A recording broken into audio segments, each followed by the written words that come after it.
सुनाओ BSE limited अब देखिए 3480 नहीं बल्कि 3455 के आसपास की क्लोजिंग देखने को मिली है। Hi this is Dev and watch it starry. Avoid, कई सारे लोगों का कहना है कि अवॉइड करिए इस स्टॉक को, ये स्टॉक का कुछ पता नहीं है। एंड ढिंडोरा पीटा गया है और वो बीएसई के ऊपर अब गिरावट हावी है। एंड जिस तरीके से आज इस पैटर्न के नीचे की क्लोजिंग देखने को मिली है, एक अच्छी क्लोजिंग नहीं है, एक बहुत अच्छी क्लोजिंग नहीं है। क्या एक होप लेकर चलें? देखिए होप ट्रेड में ना आपका होप काम करेगा या नहीं करेगा ये देखने वाली बात होती है, बट आपके पैटर्न के ब्लो यहां पर ना क्लोजिंग होना ये एक नेगेटिव साइन स्टार्ट हो जाता है। नेक्स्ट डे जरूर देखना पड़ता है कि क्या हम वापस से यहां पर ना उसको रिकवर करने की कोशिश कर रहे हैं या नहीं है। बट पैटर्न फेल हुआ, ये पहला साइन मिल रहा है बीएसई के अंदर। तो क्या यहां पर ना जो बात कही जा रही अवॉइड, ये बिल्कुल सही बात है। मेरा कहना है कि पूरी बात ना कोई बता नहीं रहा है बीएसई के बारे में, आपको पता होने चाहिए कि ये गिरावट हो क्यों रही है। एंड ये अवॉइड चिल्लाने से कुछ नहीं होगा, बिकॉज ऑफ दो ही एक्सचेंज है, डुओपोली है एंड बीएसई की तरफ आपको देखना ही पड़ेगा। एंड जाहिर सी बात है मार्केट के अंदर अगर कोई स्टॉक बहुत बुरी तरीके से दौड़ेगा एंड उसके पीछे छुपी हुई हाइप जो है वो चल रही होगी, तो एक टाइम पर आकर जैसे ही वो न्यूज पूरी हो जाती है उसके बाद करेक्शन देखने को मिलती है। एंड यहां पर एनएसई का आईपीओ हाइप बना करना इसको 4500 तक ले जाएगा। एंड वो आईपीओ अभी तक दिखाई नहीं दे रहा है, ना ही उसकी वैल्यूएशन ना ही ओपन प्राइस लिख कर आया। तो वो आपके सामने जब चीजें ही नहीं है तो आप क्या ही उसमें जो है आप करेंगे। तो जो पैसा उसको हाइप की वजह से मिला है स्टॉक के अंदर, वो पैसा जब बाहर निकलने लगता है तो यही हाल होता है। पहली बात ये नोट करने वाली। तो अभी यहाँ पर ना हमारे सामने सबसे इंपॉर्टेंट बात जो है ना वो ये है कि इस पैटर्न का जो लोअर ट्रेंड लाइन है उसका ब्रेक होना देखने को मिल रहा है, जो कि घातक है, एक नेगेटिव साइन है हमारे लिए। एक बड़ा इन्वेस्टर बीएसई को काइंडली वॉच कर रहा है, मतलब इस तरीके से वॉच कर रहा है, आप डर रहे हो बट वो इंतजार कर रहा है, वो देख रहा है कि बट आपको ना एज अ रिटेल इन्वेस्टर जो एक लंबे टाइम से बीएसई के साथ हो, एंड मैं तो कवर करते ही रहता हूं, तो एटलीस्ट यहां पर ना पता होना चाहिए कि प्रीवियस डेटा क्या कह रहा है, कहां पर सपोर्ट है।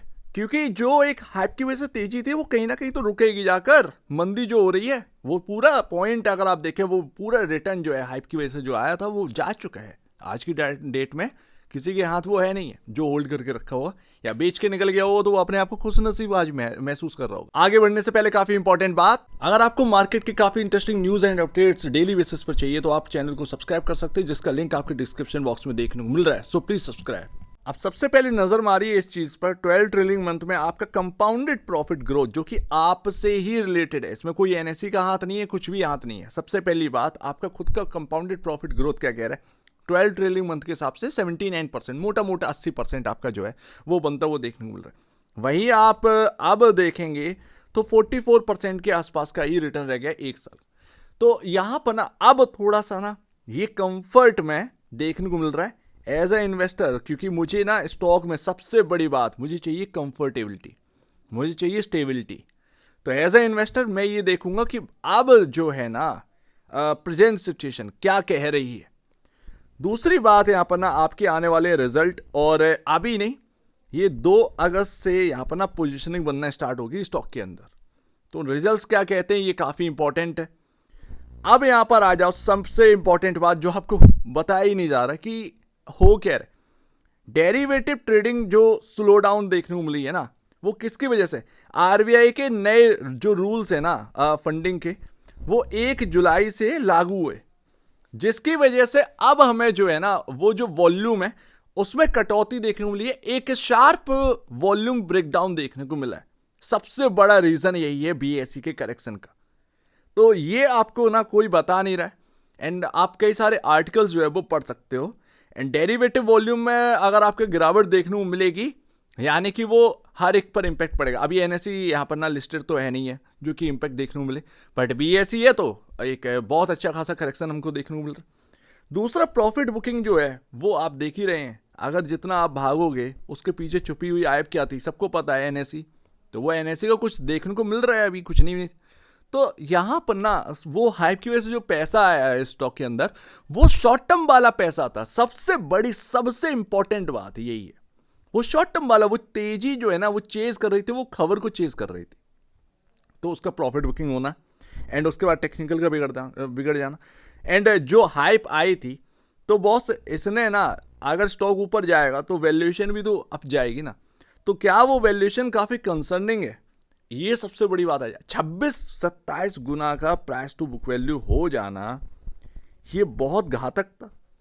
एंड ऐसे में आप हाथ रखोगे तो हाथ जलेंगे ऐसी वैल्यूएशन में, तो वो ना कोई बात करता नहीं। अब वो एनएसई का एक्चुअल में जो है वो अनलिस्टेड डेटा के हिसाब से 5 लाख करोड़ का वैल्यूएशन निकल रहा था, लेकिन अभी तक ऑफिशियल अनाउंसमेंट नहीं हुआ है एनएसई किस भाव पर, किस वैल्यूएशन पर अपना आईपीओ लेकर आ रही।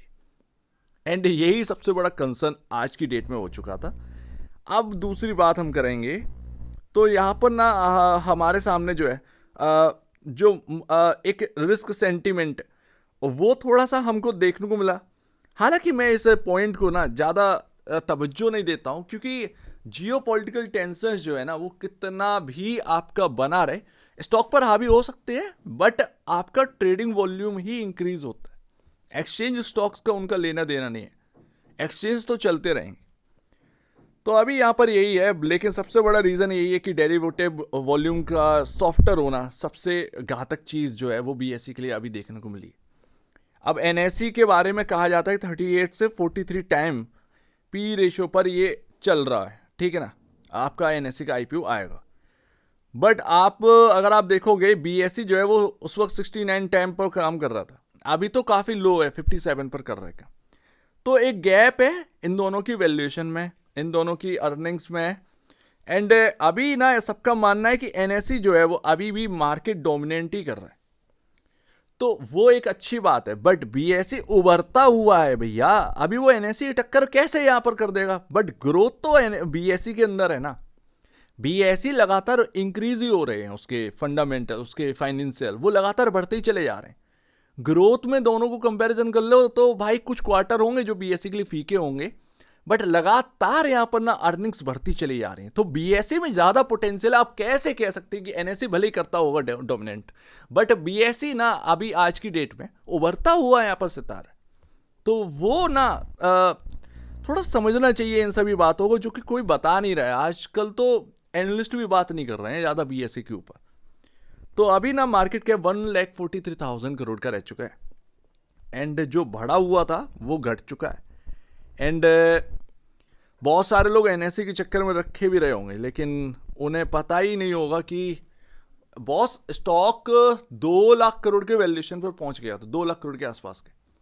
तो अब ना इससे ज़्यादा कितना ही बढ़ाओगे एनएसई बोलकर, सबसे बड़ा रीज़न तो यही है। अगर एनएसई 5 लाख पर है तो बीएसई आधे पर ही काम करेगा, ठीक है ना, और वो अभी एनएसई की वैल्यूएशन अभी आई नहीं है। तो ऐसे में ना अनिश्चितता का फेज जो है ना वो बहुत ज़्यादा बन गया, एंड वही सबसे बड़ा कारण बना है प्रॉफिट बुकिंग का। तो 2 मेन रीज़न है आपके, एनएसई का हाइप जो कि अब बहुत ज़्यादा नहीं बचा, और अभी का ट्रेडिंग वॉल्यूम जो है, डेरिवेटिव ट्रेडिंग वॉल्यूम है, वो बहुत ज़्यादा यहाँ पर ना शार्पली गिरते चले जा रहे हैं। लेकिन जैसे ही वो रिकवर होंगे, ध्यान रखिएगा, तो वो बीएसई स्टॉक को भी रिकवर करेंगे।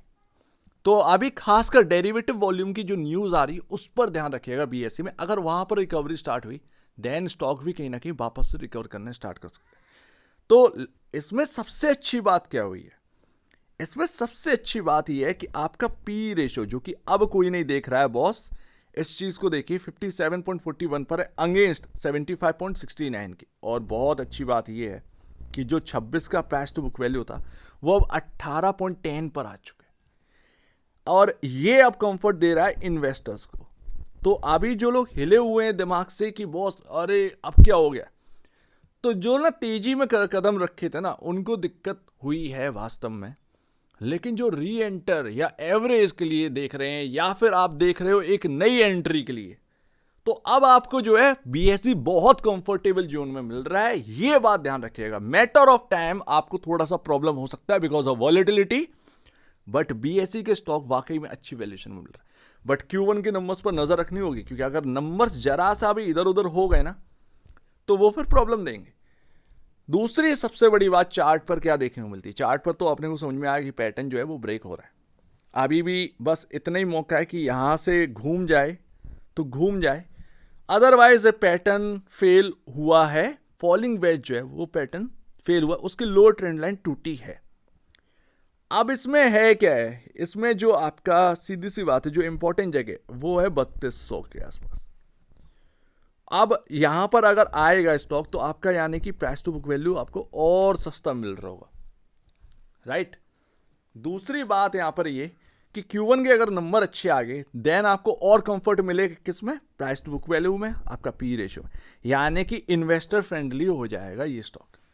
लेकिन ये तब तक नहीं चलेगा, मैं आपको बताऊं, जब तक आपके जो ये पी रेशियो जो मूविंग एवरेज है आपके प्राइस तक नहीं आ जाते।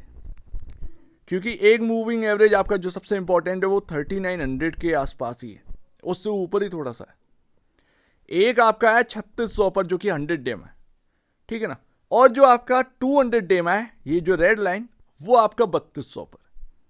तो इसीलिए 3200 मूविंग एवरेज के हिसाब से भी इंपॉर्टेंट और ट्रेंड लाइन के हिसाब से भी इंपॉर्टेंट, ठीक है ना। थोड़ा इधर उधर हो सकता है 3200 से 3150 भी हो सकता है, लेकिन कम से कम ये वो जगह है जो सबसे इंपॉर्टेंट वैल्यू रखती है पूरे चार्ट पर। तो इसको यहां पर नजरअंदाज मत करना, BSE ऑलरेडी 3450 पर आ चुके, ठीक है। तो अब इस पर ध्यान रखना है। बाकी धीरे धीरे मूविंग एवरेज आपके प्राइस के पास आएंगे तब ही एक स्ट्रांगनेस स्टार्ट हो सकती है। लेकिन अभी जो हाल फिलहाल की बात है वो है आपका वॉल्यूम, ट्रेडिंग वॉल्यूम यानी डेरिवेटिव वॉल्यूम्स का सॉफ्टर होना। जैसे ही वो भी स्ट्रांग होना स्टार्ट होंगे आपके फंडामेंटली यहाँ पर ना सारी चीजें बेहतर होती नजर आएंगी। तो BSE को नजरअंदाज ना करें। जो लोग ये कह रहे हैं ना कि अवॉइड, ये मत करना, ये मत करिएगा, क्योंकि वो फिर ना आपको ग्रैब करने का मौका नहीं मिलते। हमेशा ना किसी स्टॉक के अंदर देखोगे तो क्या देखोगे, प्राइस टू बुक वैल्यू। अब आपका सवाल होगा कि क्या ये प्राइस टू बुक वैल्यू 16, 15, 14, 13 के आसपास नहीं हो सकता?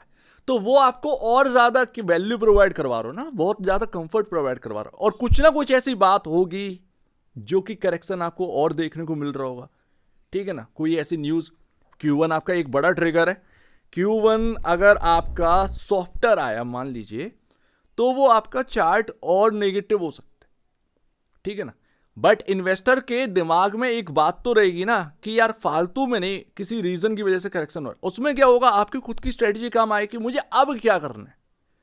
तो ये तो स्टॉक को अवॉइड करने का कोई मतलब नहीं है, आपकी खुद की स्ट्रेटजीज काम आएंगे और BSE के अंदर पोटेंशियल है, ये मान के चलिएगा आगे भी।